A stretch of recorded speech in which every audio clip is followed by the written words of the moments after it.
ইসলামের শুধুই মাত্র নাম ছাড়া কিছু থাকবে না, তাই কিছু বিবাহ শাদীর অনুষ্ঠান, একটি অবস্থা, বিবাহের অনুষ্ঠান বা খরচের অনুষ্ঠান, যেগুলি মুসলমানের অনুষ্ঠান, ওগুলিও বিবাহের পিছনে বেলায় দিছে খরচের অনুষ্ঠান। খরচ নামে দিছে খরচ, ওরা তো খরচই হবে। খরচ কার বলে? যা কোনো কাজে আসে না, তাই না? ওরা না আকামে খরচ করলাম, ওরাও আকামের খরচ হয়ে গেছে অবস্থায়। নারী পুরুষ সব এক জায়গায় বসে এক ফ্যামিলি বসে খাইতেছি, খাওয়াইতেছে বড় ভাই, খাওয়াইতেছে বড় পুরুষে, খাইতেছে বড় নারীকে। কি এক সেকুলার পরিবেশ বুঝলো না, বোঝাইলে উল্টা বোঝে, বোঝাইলে উল্টা বোঝে। বেচারা স্বামী সেও ভালো মানুষ, চিন্তা করে পর্দার মধ্যে যদি তার স্ত্রী খায় কি খায় না খায়, ওর পাশে বসে খায়। পর্দার মধ্যে কিছু বাড়ি আছে মাশাআল্লাহ, মহিলাদেরকে পর্দার মধ্যে খাওয়ায় অথবা ঘরের মধ্যে খাওয়ায়, পুরুষদেরকে বাইরে খাওয়ায়। সিস্টেম ভালো এমন করলে অসুবিধা নাই, কিন্তু স্বামী বেচারা চিন্তা করে আমার স্ত্রী পর্দার মধ্যে কি খায় না খায়, আমার পাশেই বসে খায়, পাশে বসে খাওয়া। নবীজি বলেন লা ইয়ারদা মিনাল ইসলামি ইল্লা ইসমুহু। সাহাবীরা কিছুদিন পরে এমন একটা অবস্থা আসবে যে সময় শুধুই মাত্র ইসলামের নাম থাকবে, আর কিছুই থাকবে না, আর কিচ্ছু থাকবে না। সন্তান আদি হইলে হিন্দুরাও স্বাধীনতা করে, মুসলমানও করে। মুসলমানের কথা ছিল আকিকা, ওরা বাদ দিয়ে করছে সাকিরা আকিরা। আমাদের দেশের কথা বলতেছি, একই অবস্থা, কোনো পরিবর্তন নাই। এজন্য নবীজি বলেন লা ইয়াবকা মিনাল ইসলামি ইল্লা ইসমুহু।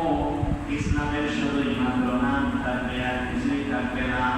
আমি আমার জীবনের সাথে মিলাই, আমি আমার জীবনের সাথে মিলাই দেখি আসলে ইসলামের শুধু নাম ছাড়া কি আছে, আর কি আছে আমি নিজের সাথে মিলাই।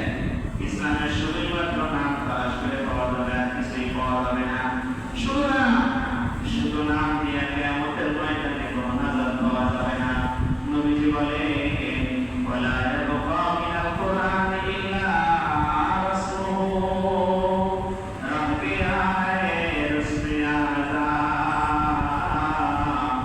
রূহে বিলালি নারজি।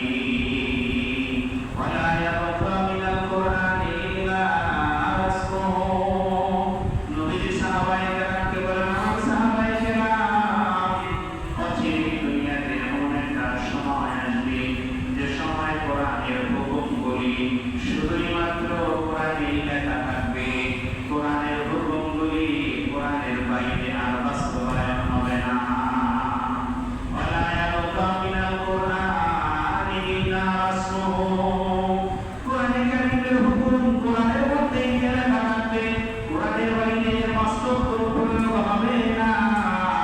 নামাজ আদায় করা ফরজ, এর শুধু কোরআনের মধ্যেই থাকবে, বাস্তব জীবনে থাকবে না। সমাজে যদি খোঁজা হয়, দুঃখের বিষয় বলতেই হয়, শতকরা 5 জন মানুষ পাওয়া যায় না যে বেচারা 5 ওয়াক্তের নামাজি। 100 মানুষের মধ্যে 5 জন তার বেশি পাওয়া বড় মুশকিল। অথচ আল্লাহ কোরআন 82 জায়গায় নামাজের কথা বলে। যদি কারো বুঝে আসে কেমন, না বাস্তবতাটাই এমন। কোরআনের হুকুম শুধুই মাত্র কোরআনেই লেখা আছে, বাইরের দুনিয়াতে কোরআনের হুকুমের কোনো বাস্তবায়ন নাই। নবী বড় আফসোস নিয়ে বলেন, ইউশিকু আইয়াতি আলান নাসি জামান। দুনিয়ায় কিছুদিন পরে এমন একটা সময় আসবে, লা ইয়াবকা মিনাল কুরআনি ইল্লা রাসমুহু। কোরআনের হুকুমগুলি শুধু কোরআনেই থেকে যাবে, আর কিছুই হবে না। মুমিনের জীবনে বাস্তবায়ন হবে না। কোরআন নামাজের পরে যাকাতের হুকুম কোরআনে কারীম দিতেছে, শতকরা 3 জন মানুষ পাওয়া যায় না যে সত্যিকার অর্থে তার পরিপূর্ণ সম্পদের হিসাব করে করে যাকাত দেয়। 3 জনও পাওয়া যাবে না। নামাজ পড়ার মানুষ অনেক আছে, কিন্তু যাকাতের বেলায় নাই। হাজারো মানুষ আছে জুমার নামাজে, ঈদের নামাজে, শবে বরাত, শবে কদরের নামাজে পাওয়া যায়, যাকাতে পাওয়া যায় না। এজন্য নবীজি বলেন লা ইয়াবকা মিনাল কুরআনি ইল্লা রাসমুহু। কোরআনের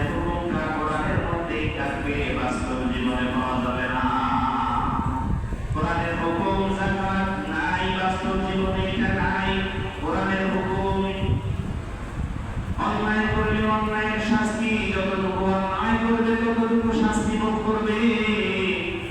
কোরআনে কারিমের হুকুম বাস্তব জীবনে এটা আসলে কতটুকু প্রতিফলন আছে। দুঃখের সাথে বলতে হয় সত্য কথা তো এটাই, যারা যখন পাওয়ারে থাকে তারা অন্যায় করলেও কেমন যে ওইটা নেয়, পাতায় পড়ে যায়। অন্যায় করলেও ওইটা নেয়, ক্ষমতা থাকলে এমনই হয়। এজন্য আল্লাহ রাব্বুল আলামিনের হুকুমগুলি কোরআনে সীমাবদ্ধ, বাস্তব জীবনে নাই।